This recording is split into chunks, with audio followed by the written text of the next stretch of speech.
Menurut Alkitab Kisah Para Rasul bab 1 ayat 21-26, Santo Matias adalah seorang murid yang dipilih oleh para rasul sebagai pengganti Yudas Iskariot setelah pengkhianatan Yesus Kristus yang terakhir. Yesus sendiri memilih 12 rasul asli, dan para rasul lainnya memilih Santo Matias setelah kenaikan. Mereka memberikan suara mereka melalui undian dan memilih Santo Matias. Santo Matias lahir pada abad ke-1 Masehi di Yudea.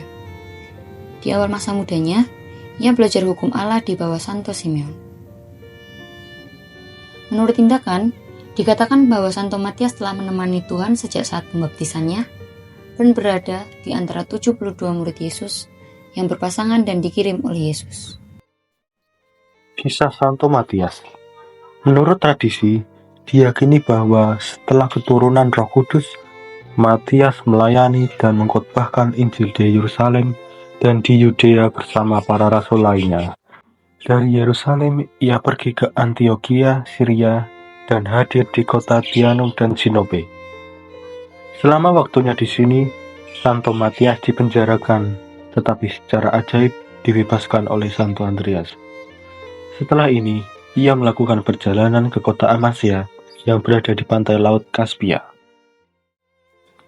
Dia menemani Rasul Andreas selama perjalanan 3 tahun dan bersamanya di Edessa dan Sebaste.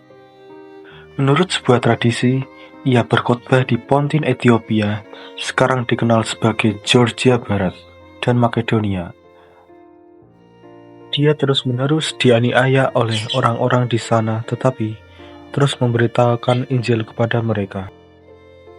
Dalam satu versi cerita, orang-orang Ethiopia Pontin dianggap sebagai orang-orang kafir dan barbar, dan mereka memaksa orang suci itu untuk minum racun.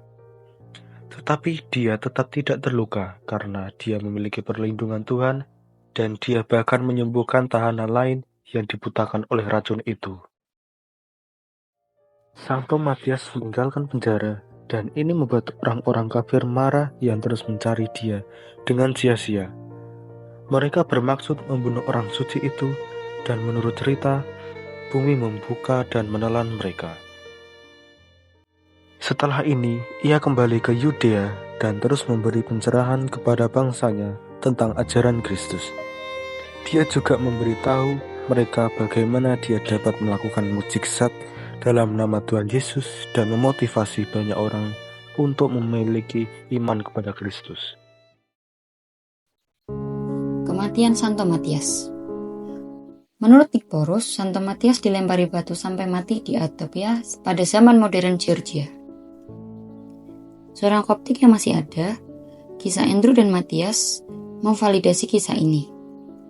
Sebuah spidol yang diletakkan di atas reruntuhan benteng Romawi di Gonia mengaklaim bahwa orang suci itu dimakamkan di situs itu. Sinopsis Doretus juga berbicara tentang kisah yang serupa. Ia mengaklaim bahwa Santo Matias sedang mengkhotbahkan Injil di pelabuhan Laut Yusus dan di muara Sungai Pasis. Ia meninggal di Sebastopolis dan dimakamkan di dekat kuil matahari. Dalam tradisi lain, Santo Matias dilempari batu oleh rakyat Yerusalem setelah ia membuat amarah Ananias. Setelah kematiannya, ia dipenggal oleh orang-orang Yahudi untuk menyembunyikan kejahatan mereka. Pembunuhnya kemudian mengecapnya sebagai musuh kaisar.